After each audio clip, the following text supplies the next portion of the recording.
This channel's content is strictly for educational and informational purpose and does not endorse or promote any form of violence, harm, illegal activities, self-injuries and communal disharmony. সনাতন বাবু, আপনাকে স্বাগত জানাচ্ছি। রাজ্য চারুকলা পর্ষদের কার্যকরী সদস্য হিসেবে আপনি পদত্যাগ করলেন কেন?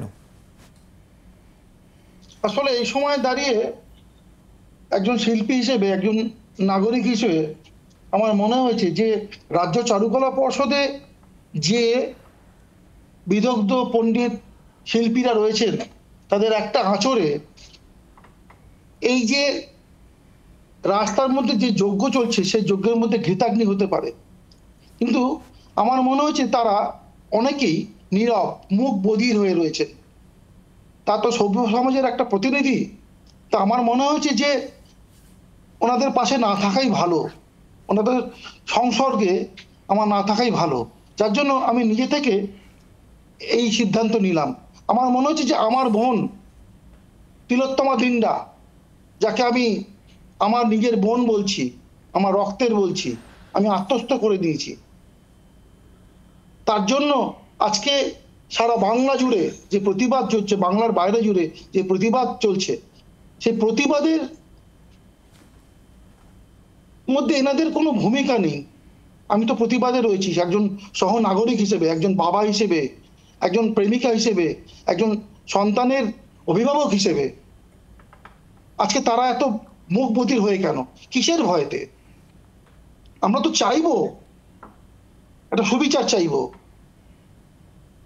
যার জন্য আমি বাধ্য হয়ে আজকে এই ডিসিশন নিলাম যে রাজ্য চারুকলা পর্ষদে ওখানে যে স্বনামধন্য শিল্পীরা আছেন তারা থাকুন, তাদের মতন করে তারা ভালো থাকুন, তারা তাদের কমফর্ট জোনে থাকুন। বাট আজকে রাস্তায় মানুষ দাঁড়িয়ে রয়েছে। আজকে 4 বছরের একটা বাচ্চা, আমাদের সন্তান, সে চিৎকার করে বলছে উই ওয়ান্ট জাস্টিস। শিক্ষক দিবসে আজকে আমাদের প্রাক্কালে এই সন্তানরা আমাদের বিপ্লব করতে শেখাচ্ছে। আমার সন্তানদের কাছে, আমার অগ্রজদের কাছে আমাদের একটা নিবেদন, যেভাবে চুপ করে থাকা যায় না। একজন সচেতন মানুষ হিসেবে চুপ করে থাকাটা উচিত নয়। আমারও সন্তান রয়েছে। চারুকলা পর্ষদের সদস্যরা কিসে ভয় পাচ্ছেন, কেন চুপ করে থাকছেন বলে আপনার মনে হয়? দেখুন, ভয়টা কার কি সেটা তারা জানেন, কারণ তাদের মাথার উপরে অনেক ছাদ রয়েছে। আজকে আমরা যারা রাস্তায় নেমেছি, আমাদের কোনো ছাদের দরকার নেই, আমাদের ভয় নেই, আমরা ভয় পাচ্ছি না। আর আমি রাজ্য চারুকলা পর্ষদে একজন খুব সাধারণ মেম্বার, দীর্ঘদিন ছিলাম। আমার কোনো যাতায়াতও ছিল না, আমি খুব একটা যোগাযোগও রাখতাম না, আমি নিষ্ক্রিয় একজন সদস্য। তো আমার মনে হচ্ছে একজন নিষ্ক্রিয় সদস্য হিসেবে এই এত নামকরা মানুষজন আছেন তাদের সঙ্গে তাদের সংসর্গে না থাকাই ভালো। কারণ এতে বোধহয় আমি আমার পরবর্তী প্রজন্মকে কোনোদিনও বলতে পারবো না যে কেন ওই হামলায় আমি যাইনি। যখন আমার প্রশ্ন করবে আমার পরবর্তী প্রজন্ম, আমার বোধ থেকে, আমার সচেতনতা থেকে আমার মনে হয়েছে ওখানে থাকা উচিত নয়। ধন্যবাদ। আমরা কথা বললাম সনাতন দিন্দার সঙ্গে, শিল্পী সনাতন দিন্দার সঙ্গে। শশীদি কিছু বলবেন? সনাতন দিন্দা ইতিমধ্যে কিন্তু রাজ্য চারুকলা পর্ষদের কার্যকরী সদস্য পদ থেকে তিনি পদত্যাগ করলেন। বারবার বলছেন কোথাও একটা চাপ রয়েছে, কোথাও একটা আতঙ্ক রয়েছে, নাকি কিছু বলবেন? না, উনি যা যা বললেন আমরা পরিষ্কার শুনেছি। আমি তাকে সম্মান জানিয়ে এটাই বলি, এবং আপনাকেও শিলাদিত্য, যে প্রত্যেকেই নিশ্চয়ই একটা তাদের ভাষা বেছে নিয়েছে প্রতিবাদের। সিম্বলিক প্রতিবাদ কিভাবে করব সেটা তারা বেছে নিতে পারেন তাদের অ্যাকশনের মাধ্যমে। সেটা নিয়ে আমাদের কোনো কিছু বক্তব্য নেই। আমরা এটাও বলি যে রাজ্য সরকার যদি কোনো সম্মান, কাউকে প্রতিষ্ঠা মানুষকে সম্মান দিয়ে থাকে, সেটাও নিরপেক্ষভাবে দিয়েছে। যদি একটা যোগ্য স্থান দিয়ে থাকে যে তাদের একটা ভ্যালুয়েবল কন্ট্রিবিউশন হবে একাডেমিতে হলেও, সেটাও তার যোগ্যতা দিয়েই দিয়েছে। এটা রাজ্য সরকার মনে করছে তার অধিকারের মধ্যে রয়েছে, তারা সেটা করেছেন, নিরপেক্ষভাবে রাজ্য সরকার করেছে। এবার যদি কেউ এই পদটা ছাড়তে চায়, কিংবা যদি কোনো অ্যাওয়ার্ড ছাড়তে চায়, কোনো সম্মান ছাড়তে চায়, তার অধিকারের মধ্যে সেও রয়েছে। কিন্তু রাজ্য সরকার, কিন্তু আপনি দেখেছেন যে আমি এইটুকুই বলতে চাই, আমরা এর মধ্যে রাজনীতি আনতে চাই না, কারণ আমরা খুব ব্রড বেসড যখন সকলেরই যোগ্যতা দেখেই অ্যাওয়ার্ডটা দেওয়ার ক্ষেত্রে কিংবা সম্মান দেওয়ার ক্ষেত্রে রাজ্য সরকারের দৃষ্টিভঙ্গিটা। শশীদি আসবো ঠিক এই জায়গায়, শশীদি আসবো প্লিজ, শশীদি একটু আমাদের সঙ্গে থাকুন, একটু রুদ্রনীলের প্রতিক্রিয়া নিয়ে এই প্রসঙ্গ নিয়ে। সনাতন দিন্দা ইতিমধ্যে সরে গেলেন রাজ্য চারুকলা পর্ষদের কার্যকরী সদস্য হিসেবে। দেখুন, শুধু সনাতন দিন্দা নয়, সাহিত্যিক পরিমল দে, প্রাবন্ধিক কৃতিপ্রিয় ঘোষ, শিক্ষারত্ন ফিরিয়েছেন দীপক মজুমদার, সিনিয়র নাট্যকার চন্দন সেন, সিনিয়র চন্দন সেন, বিপ্লবদা ফিরিয়েছেন, সুদীপ্তা ফিরিয়েছেন, আমাদের সঙ্গে ইতিমধ্যে আলোচনা অংশগ্রহণ করবেন আর কিছু, সুদীপ্তা ফিরিয়েছেন, ইতিমধ্যে আলোচনা অংশগ্রহণ করেছেন সুদীপ্তা চক্রবর্তী। যাই হোক, এটা তাদের সুপ্রিয় দত্ত ফিরিয়েছেন, বিপ্লব বন্দ্যোপাধ্যায় বিপ্লবদা ফিরিয়েছেন। এটা তাদের প্রতিবাদের ধরন। এবং মুশকিলটা হচ্ছে যে শশীদি যে কথাটা বললেন সেটা শুনতে ভালো লাগলো, কিন্তু শশীদিরই সহকর্মী ব্রাত্য বসু যে কথাটা বলেছেন সেই উত্তরটা আমি জানি না শশীদি কিভাবে দেবেন। আমি ব্রাত্য বসুর কথাও আমাদের সঙ্গে রয়েছে, আমরা শোনাবো, কিন্তু তার আগে একটু সুদীপ্তা চক্রবর্তী আমাদের সঙ্গে রয়েছেন সরাসরি। আমরা একটু সুদীপ্তাদির কাছে যাই। সুদীপ্তাদি, যে প্রসঙ্গটা উঠে আসছে ইতিমধ্যে, আমরা জানি যে আপনি বিশেষ সম্মান ইতিমধ্যেই রাজ্য সরকারের তরফ থেকে যেটা দেওয়া হয়েছিল সেটা ইতিমধ্যে আপনি ফিরিয়ে দিয়েছেন এবং আপনার বক্তব্যকেই সুস্পষ্টভাবে রেখেছেন। আমার দুটো প্রশ্ন থাকবে। এক, সনাতন দিন্দা ইতিমধ্যেই তার যে কার্যকরী সদস্য রাজ্য চারুকলা পর্ষদে, তিনি বক্তব্য আপনি আমাদের সঙ্গে আলোচনায় অংশগ্রহণ করার আগে ইতিমধ্যেই বলেছেন যে তিনি সরে আসতে চাইছেন, প্রতিবাদ করতে চাইছেন, এটা তার প্রতিবাদের ভাষা। এক। দুই, গতকাল যারা প্রতিবাদ করতে গিয়েছিলেন আপনারই সহকর্মী ঋতুপর্ণা সেনগুপ্ত এবং মিমি চক্রবর্তী, তারা কিন্তু পাল্টা একটা হেনস্থা এবং নানান রকমভাবে গো ব্যাক স্লোগান ইত্যাদির শিকার হয়। এটাকে কিভাবে দেখছেন?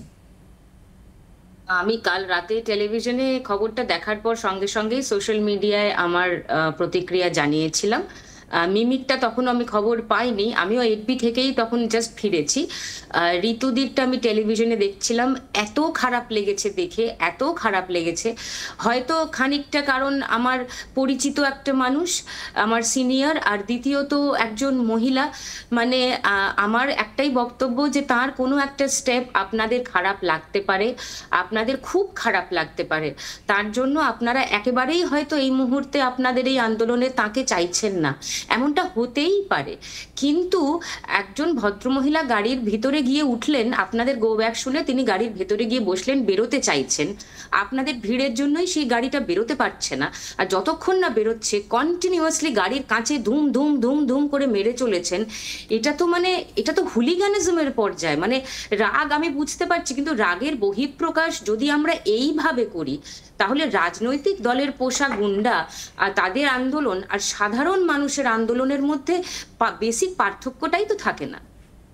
সুদীপ্তাদি, একটু প্লিজ আমাদের সঙ্গে থাকবেন। রিমঝিম আমাদের সঙ্গে রয়েছেন, রিমঝিম সিনহা, মেয়েদের রাত দখলের ডাক যারা দিয়েছিলেন তাদের অন্যতম আন্দোলনকারী। রিমঝিম, সহমত পোষণ করবেন সুদীপ্তার সঙ্গে? অবশ্যই সুদীপ্তাদি যে কথাগুলি বললেন সেগুলোর সঙ্গে আগেও তোমাকে বললাম যে ধর্ষণ সংস্কৃতির বিরুদ্ধে যে আন্দোলন সংগঠিত হয় সেখানের এই আন্দোলনের ভাষা হতে পারে না যে যাকে আমি পছন্দ করি না তার গাড়ির উপরে হঠাৎ করে উঠে যাব বা তার গাড়িতে হামলা করব। আমি আমার প্রতিবাদের ভাষা আমার মুখ দিয়ে বলতে পারি, কিন্তু আমার হামলা করার কোনো অধিকার সেখানে থাকে না, কারণ সেইটা আবার সেই ধর্ষণ সংস্কৃতির মধ্যেই পড়ে যায়।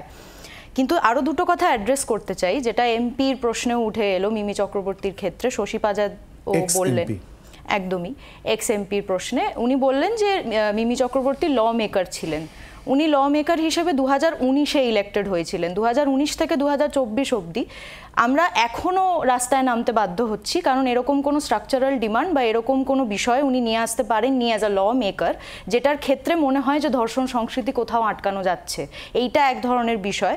এবং আমার মনে হয় গ্রাম বাংলার সাধারণ মানুষ যারা কোনো কারণে তৃণমূল করেন বা পোস্টার মারতে যান, তারা নিজেদের মতন করে বোঝার চেষ্টা করেন, তাদের সাথে কোথাও বিশ্বাসঘাতকতা করেননি কি উনি যখন এমপি হিসেবে ইলেক্টেড হয়েছিলেন? ব্যক্তি হিসেবে আপনার মত এবং তিনি কি করেছেন না করেছেন তার বিস্তারিত ব্যাখ্যা আপনি নিশ্চয়ই জানেন যে আপনি যে আন্দোলনের যে কজন নেতৃত্ব দিয়েছেন বা সঙ্গে থেকেছেন বা বিষয়টা সামনে এনেছেন তার মধ্যে অন্যতম ছিল মেয়েদের রাত দখল। তার মানে মহিলাদের সম্মান দেওয়া, যে ঘটনা ঘটেছে তার বিরুদ্ধে প্রতিবাদ ঘটানো, তার মধ্যে থেকে ব্যক্তি হিসেবে বা সমষ্টির মধ্যে থেকে কেন এই জায়গাটা চলে আসবে যেখানে আরেকজন নারীকে অসম্মানের জায়গা বা একটা খারাপ লাগার জায়গা তৈরি হবে, যিনি নিজে ইতিমধ্যেই প্রতিক্রিয়া দিয়ে দিয়েছেন আমাদেরকে, টেলিফোনে তার বক্তব্য আমরা তুলে ধরেছি। তিনি বলছেন যে আমি তো ভাবতে পারছি না এরকম একটা ঘটনা ঘটবে, আমি তো তাদের কাছে যেতে পেরেছিলাম। সুদীপ্তাদি, কোথাও কি মনে হচ্ছে না যে এটা একটা শকিং জায়গা? প্রতিবাদ আন্দোলন সারা দেশে সংগঠিত হচ্ছে, দেশের বাইরে, সেইখানে এই ঘটনাটা কোথাও একটা বিচ্ছিন্নভাবে অন্য কোনো একটা প্রশ্নচিহ্ন কি নিয়ে আসছে না? আমার তাই মনে হয়েছে এই স্বতঃস্ফূর্ত আন্দোলনের গায়ে এক ফোঁটা হলেও একটুখানি কালি লাগলো। কারণ একটাই, যে শিলাদিত্য, যে ধরো মিমির তবুও একটা রাজনৈতিক পরিচয় ছিল, এখন আর নেই কোনো একটা দলের, এখন যারা সরকারে আছেন সেই দলেরই মিমি মেম্বার ছিল, তাকে গো ব্যাক বলা হলো। আমি জানি না মিমির উপর ফিজিক্যালি কিছু বা তার গাড়ির উপর কোনো রকমের মব লিঞ্চিং মানে ওরকম কিছু করা হয়েছে কিনা সেটা আমি দেখতে পাইনি, হয়ে থাকলে আমি সেটাকেও কনডেম করছি। আর তার সঙ্গে ঋতুদি তো সেই অর্থে কোনো রাজনীতির ছাতার তলায় কোনোদিন আজ অবধি তাকে দেখিনি, আগামীকাল দেখবো কিনা জানি না। যেমন সেদিনকে এক্স জাস্টিস অভিজিৎ গাঙ্গুলি যখন গেলেন, ডাক্তাররা তাকে গো ব্যাক বললেন। তার কারণ হলো তিনি যদি সত্যি শুধু এক্স জাস্টিস হিসাবে যেতেন, এতদিন তার উপর যে বল ভরসা মানুষ করেছিল, হয়তো ডাক্তাররা লুফে নিতেন তাকে, জুনিয়র ডাক্তাররা হয়তো বসে তার থেকে পরামর্শ নিতেন। কিন্তু আজ যেহেতু তিনি একটা রাজনৈতিক দলের আন্ডারে রয়েছেন, তারা কিছুতেই সেই রাজনীতির রং তাদের আন্দোলনের মধ্যে আনতে দিতে চান না। ঠিক সেরকম আমাদের এই যে আন্দোলন, এটার মধ্যেও আমরা একেবারেই চাইছি না কোনো রকম রাজনৈতিক রং লাগুক। তো সেক্ষেত্রে ঋতুদিকে আমি অন্তত, আমার জ্ঞান সীমিত হতে পারে, আমি অন্তত কোনোদিন কোনো রাজনৈতিক ছাতার তলায় মিটিং মিছিল করতে দেখিনি। সেক্ষেত্রে হতে পারে তার একটা সোশ্যাল মিডিয়ার ভিডিও আপনাদের পছন্দ হয়নি, তাকে গো ব্যাক বলুন, তাকে বোঝান, তাকে বকে দিন, তাকে যা খুশি করুন, কিন্তু আপনি তার গাড়ির মধ্যে ধুমধুম করে মারবেন কেন? তাকে ভীত সন্ত্রস্ত করে দেবেন কেন? তাকে আমরা ইনক্লুড করতে পারলাম না কেন? আর ঋতুদিও যদি একবার একটু ভোকাল হতেন যে আচ্ছা আমার ওই ভিডিওটা আপনাদের পছন্দ হয়নি, আমি ভুল করেছি, প্লিজ আমাকে ক্ষমা করে দিন, এইটুকু বললেই আমার মনে হয় অনেকটা সলভ হয়ে যেত। সেটা ঋতুদির তরফ থেকেও আমার মনে হয় একটু করলে এতটাও ব্যাপারটা হতো না। But whatever said and done, ওই গাড়ির উপর মারা, আমি হতচকিত হয়ে গেছি। বাংলার আওয়াজ, বাঙালির আবেগ, জি 24 ঘন্টা।